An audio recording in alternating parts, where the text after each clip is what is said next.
If three numbers are in the ratio 2:3:5 so that the sum of the squares is 608, then find the numbers. Okay.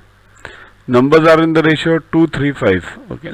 So let the numbers be 2x, 3x and 5x. Now what is given? Sum of the square. So square each of them. So 2x the whole square plus 3x the whole square plus 5x the whole square. The sum of the squares is 608 equals to 608. Now add this 4x square plus 9x square plus 25x square. 38x square equals to 608. Right? Therefore x square equals to 608 upon 38.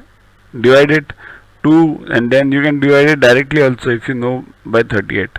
So I have done it by 2 and then by 19. So it is 16. So x square equals to 16.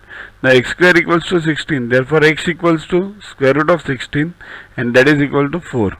Now this 4 means if it can be plus 4 or minus 4. Always remember, because minus 4 square equals to 16 and plus 4 square equals to 16.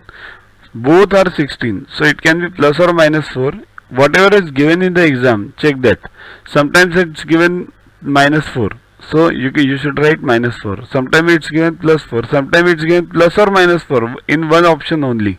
So you have to click plus or minus 4 depending on what option is given. Okay. Okay. So 4.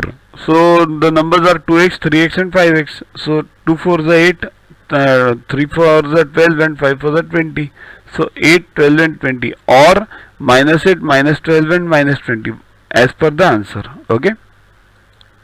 Next, find the square root of the following up to 2 decimal